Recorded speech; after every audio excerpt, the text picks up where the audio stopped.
Hello everyone. Anycubic tried to create a bed which would not require any type of adhesives to be used. Kudos for attempt, but it's safe to say that their attempt was not very successful. The first layer adhesion would be game of chance, and sometimes first layers would be failing. I would keep adjusting Z distance until stuff like this would happen. It would stick so hard that it pretty much rip the piece of glass off. So no matter what type of beds I tried, I always find myself returning to the common or garden glass and hairspray. Never failed me.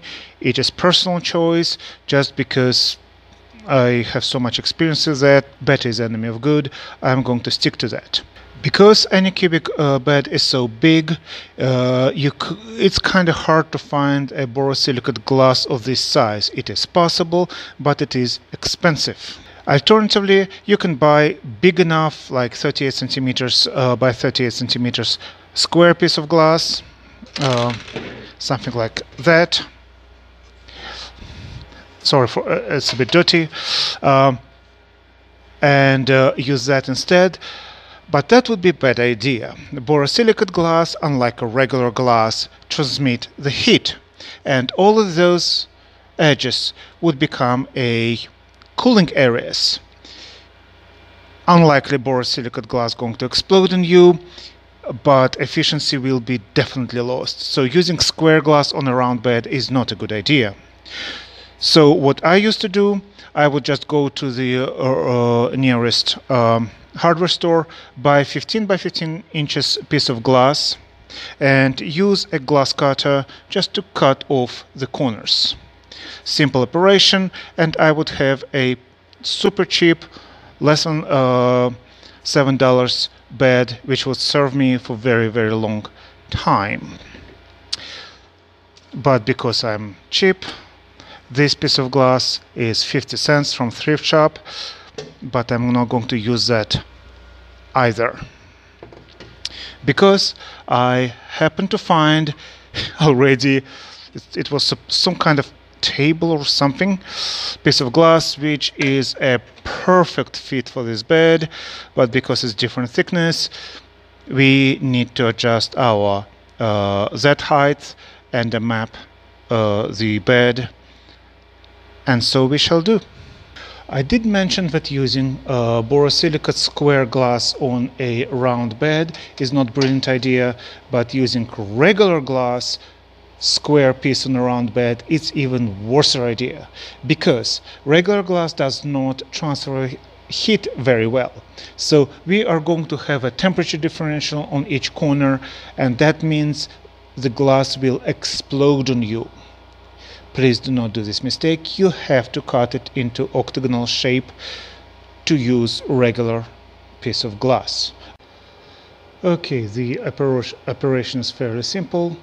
So first we need to set up Z distance, so we go more, level, and select probe. Okay. Okay, it's homed itself down. Now we're going to move it down using selectable increments. Naturally, we start from biggest.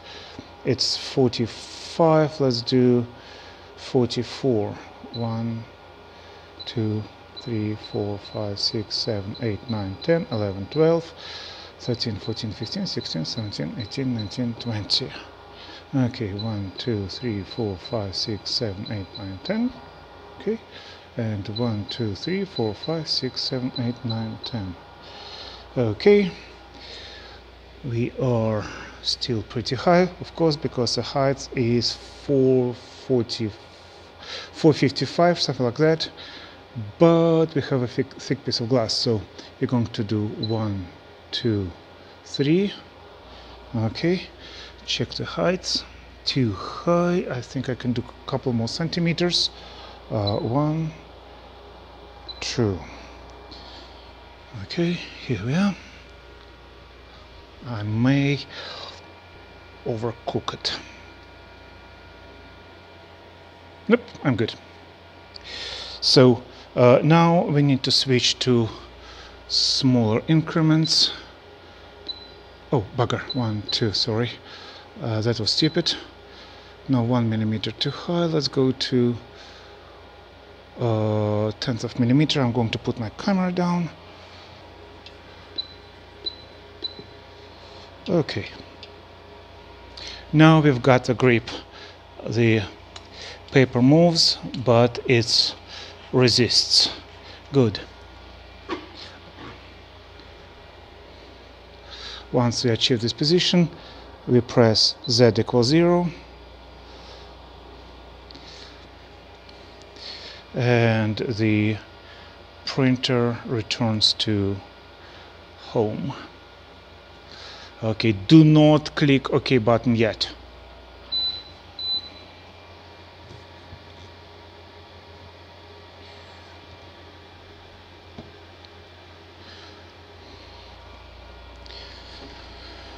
Okay, it is time to attach the Z probe.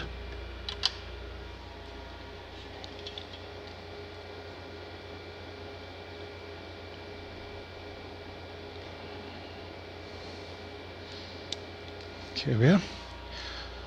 Okay.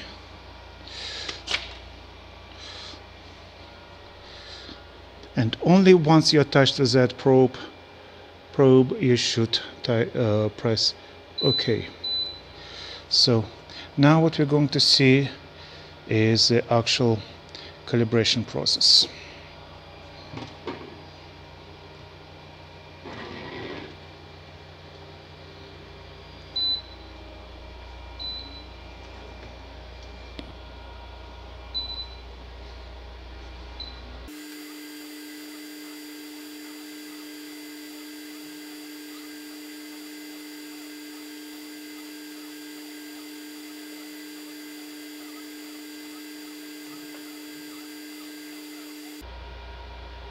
Okay, we are done. And that's how easy it is to set up Z distance on Anycubic Predator. Now it tells us that we should print test model, but I am kind of arrogant enough to say that this is good, and I'm just going to press OK. Okay, tools, home all. Okay, it is all a little bit embarrassing, but I just realized that I need to replace the filament. It's all missing, and I do not remember what have I done to the filament spool, so I have to improvise. Just give me a second.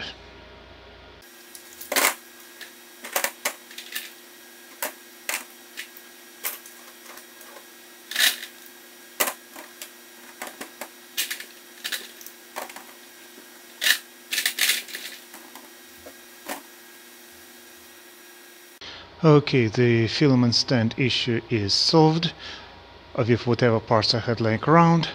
Now we need to go to preheat. I believe this is a PLA. So it's preheating bad as well, but who actually cares? Okay, now our temperature is high enough, so we can just simply pull the slither and remove the old filament. Okay, the beep you heard is a filament sensor complaining, saying there is no filament. Whoops. A lot of people bypassing the filament sensor, and I can't understand point that it's maybe a pain in the butt to feed it through, which it does.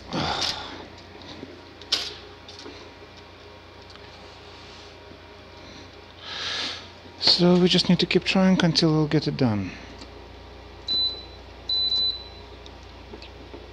Okay, perfect. Oops. Sorry about that. Then we're going to feed it.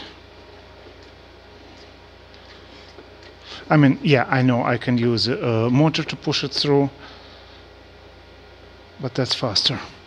So now if you look upwards, we can see that the filament start to push through. Okay, the filament is ready. Let's do print, and if necessary I will show you how to do the Z adjustment. Of course, where we would go without our trusty hairspray. That's good enough. Let's fire it up. So it's right there. Select, print. Okay, so first it's going to preheat the bed, which is right now at 40 degrees. Then it's going to heat the hot end, and when it's done it will begin printing. And we will see if I need to adjust Z height. You can adjust the Z height only when you are in a print mode. If you not, you cannot do this. So let's get out of here, tools, to more, level. Now you see this is active. So you can, as you print, you can bring the nozzle a little bit down or up. The first increment 0.04, subsequent increments are of 0.03. It just got out of it, so we'll see if we will even need to use it.